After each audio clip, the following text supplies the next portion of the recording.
बिल्कुल ठीक, दिन नु रात फरंगीदा ते रात नु राज मलंगीदा, ठीक बिल्कुल मलंगी डाकू कहते सुन जी। सौतेली औलाद है रियासत पाकिस्तान की।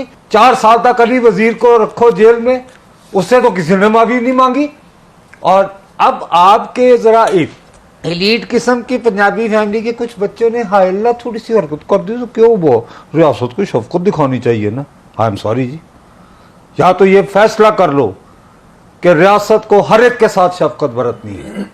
जब उनको ये इत्तला दी गई, और ये मैं आपको एक सहाफ़ी के तौर पर रिटायर रिपोर्टर कह रहा हूँ, ये इत्तला दी गई कि जी ये एग्रीमेंट हो गया है, जी जी बिल्कुल, तो पहला लफ्ज़ जो इमरान खान साहब ने कहा, उन्होंने कहा idiot you are being trapped. इत्तला देने वाले को ये कहा idiot you are being trapped, तुम जाल में फंस रहे हो।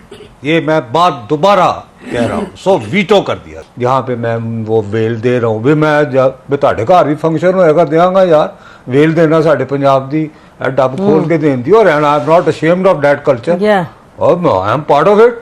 ये क्या बात कर रहे हूँ, रह गए हैं तो मैं हाथी तस्वीर फाड़ के बह जाऊँ, तो मैं सादा कमीन का सर्टिफिकेट भी ले लवा। यह 2 नंबरी मैं नहीं कर सकता। निजाम डाकू होंदा सी ना कसूर दा, वो उसमें जब वो कोई भी वारदात करता था तो चुल्ला टैक्स कसूर के शहरियों में लगता था, उसी पे मुहावरा बना हुआ है। वो तो डाकू करता था, बट डाकू तो हमारा तो रॉबिन हुड था ना। ठीक है बिल्कुल कर दो तुसी उथों ना होवे ते नोटिंगम बना लेंदे हो, ते रॉबिन हुड ते साडे वाला होवे ते डाकू। और बलोचिस्तान का भी इस रियासत पे उतना ही हक है। हिदायतुर रहमान को तो यानी बल आखिर सुप्रीम कोर्ट आकर अपनी जमानत देना पड़ती है। इधर जो है एक ब्लैंकेट के मफरूजा भी ना करें, फर्ज भी ना करें, एमपीओ भी ना करें, तो नसीम हमें फेयर होना चाहिए। अल्हम्दुलिल्लाह by the grace of God मैं भी लाहौर में पैदा हुआ हूँ और बड़ा हुआ हूँ, और इसकी वजह से अपनी बकवास के बावजूद अक्सर बच बचा भी होता रहा है। और आप भी इस हवाले से यानी कुछ अल्लाह ताला ने जितना भी मौला ने करम रखा, लेकिन उसमें हमारा लाहौर में पैदा होना और पंजाबी होने ने भी बड़ा रोल अदा किया। लेट्स फेस इट, ये ख़त्म होनी चाहिए तफरीक। क्या मुज़ाकरात मुमकिनात में से आपको लगता है?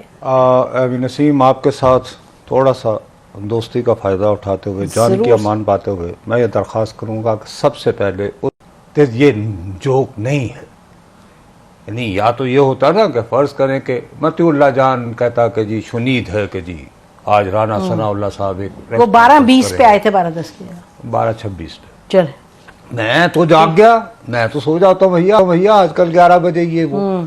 अच्छा, उसके बाद ये हुआ कि इस लेवल के ऊपर जाके आप जब कमिट कर रहे हैं तो फिर 12:10 बजे इट शुड बी 12:10। ठीक, मैं तो एक आम पाकिस्तानी रियाया का बंदा हूं, को वाली वारिस नहीं है। अच्छा सर, एक टाइमिंग, एक मिनट ठहर जाए। नहीं, इट्स नॉट ओनली टाइमिंग, मैं पूछ रही हूँ। आप मुझे बताइए कि इस इस्लामाबाद शहर में कितने एटलीस्ट डिप्लोमेट्स जो हैं उन्होंने सब कुछ छोड़ के वहां बैठ गए होंगे कि what Pakistan interior minister is going to say, please we know it, कि जब इस तरह के ऐलान होते हैं तो क्या रिएक्शन होता है। डिस्पाइट द फैक्ट मती के कह चुके हैं हुकूमत की तरफ से कि जी माफ़ी मांगे और कहें कि आपने गलती की है, और फिर देखेंगे मुज़ाकरात के जहाँ तक ताल्लुक़ है, अगर तो हुकूमत ने या इस्टेब्लिशमेंट ने ये फ़ैसला किया है कि इमरान खान ने होने वाले इलेक्शन नहीं लड़ने, तो फिर डेफिनेटली मुज़ाकरात की तो कोई गुंजाइश नहीं होगी। और क्योंकि और मुज़ाकरात ना करने की वजह क्या होनी चाहिए, ये भी बड़ा इम्पोर्टेंट है, और वो वजह फिर कोई ना कोई तो होनी चाहिए, और वो यही हो सकती है कि इमरान खान के साथ अगर मुज़ाकरात नहीं होंगे तो फिर इमरान खान के ख़िलाफ़ मुकदमात भी होंगे।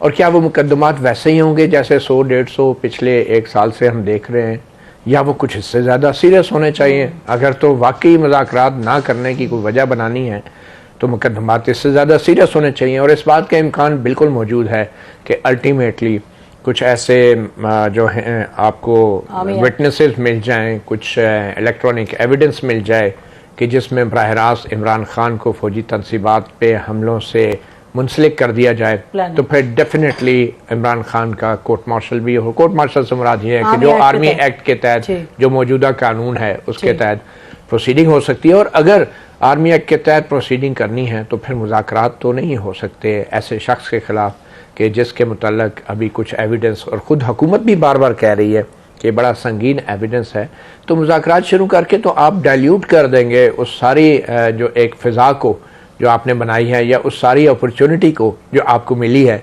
तो मुज़ाकरात करना तो मैं समझता हूँ हुकूमत की बहुत बड़ी सियासी जो है एक गलती होगी। मैं सियासी इसलिए कहूँगा कि सियासत में तो मुज़ाकरात से ही हर चीज़ का आगाज़ होना चाहिए असूली तौर पे, मगर इस वक्त जो कुछ हुआ पिछले 7 साल में इस मुल्क के साथ, और जो फिर उसके 9 मई को हुआ, जो जिसको कहते हैं कि एक icing on the cake politically PDM के लिए, उसके बाद मैं बिल्कुल नहीं समझता कि इमरान खान को मुज़ाकरात में इंगेज करना चाहिए। हाँ, अगर इमरान खान बतौर एक लीडर इस क्राइसिस लाइक सिचुएशन में कुछ ऐसे फैसले करते हैं कि जिससे पता चले कि बड़ा लीडर जो है वो अपनी गलती तस्लीम करने का बड़ा दिल भी रखता है, वो एतराफ़ भी करे, बल्कि उन वर्करों के लिए सरेआम उसको हुकूमत से पार्डन भी मांगनी चाहिए कि ये कारकुन हैं, इनसे गलती हो गई है, इनको सदर मुमलिकत भी कंसिडर करें पार्डन के लिए, हुकूमत भी इनको कंसिडर करें, इनको PTI का वर्कर ना समझा जाए, इनको पाकिस्तान का शहरी समझा जाए, ख़वातीन हैं, कुछ नौजवान बच्चे हैं। तो अगर इमरान खान इस हद तक जाते हैं तो डेफिनेटली वो एक डिफरेंट फ़िज़ा क्रिएट करेंगे जिसके अंदर शायद हुकूमत पे भी दबाव बढ़ेगा मुज़ाकरात के लिए। हाँ, बड़ी अहम बात की जी हबीब।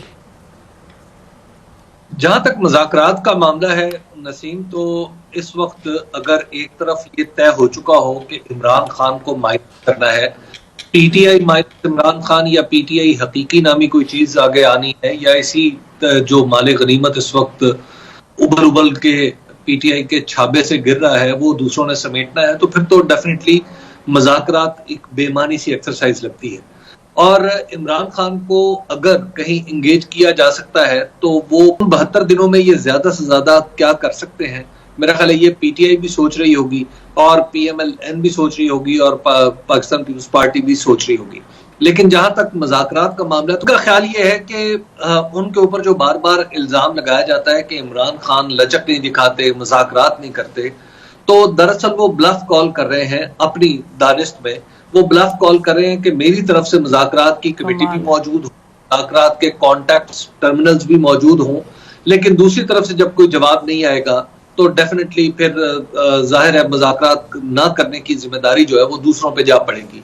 उन्होंने कल कुछ मिसालें भी दी कि मैंने फलां मौके पे भी मुज़ाकरात करना चाहे। मिसाल के तौर पे उन्होंने कहा कि जनरल कमर जावेद बाजवा, उनको उनके बारे में उनका ख्याल यह है कि उनकी हुकूमत उन्होंने गिराई, तो उन्होंने कहा कि अगर मैं मुज़ाकरात ना करना चाहता, मैं मामलात को आगे ना बढ़ाना चाहता, तो मैं कम से कम 2 दफा इनसे मुलाकात ना करता। तो लिहाजा वो समझते हैं कि मुलाकात करने के लिए वो तैयार है, लेकिन दूसरी तरफ से जो रवैया है वो ये है कि माइनस करना है इमरान खान को। इसके साथ उन्होंने पहले भी मुझे एक बार बताया था कि जो पीछे जो मुज़ाकरात हुए थे जिसमें फवाद चौधरी साहब और दूसरे लोग थे, जो इलेक्शन एक दिन अदालत के कहने पे जो एक दिन इलेक्शन हो सारे मुल्क में, उस पर गुफ्तगू कर रहे थे, तो उसमें भी जहां फवाद चौधरी साहब अपने तौर पे कुछ यानी कुछ रवैया उनका मुख्तलिफ था। मेरा ख्याल है कि इमरान खान साहब की तरफ से बहुत बड़ा ब्लंडर हुआ। नसीम बीबी, ये इनकी यानी कि पब्लिक पोजीशन है, इन्होंने ये वो यानी परवेज इलाही साहब के घर पर छापे वाली बात, ठीक है।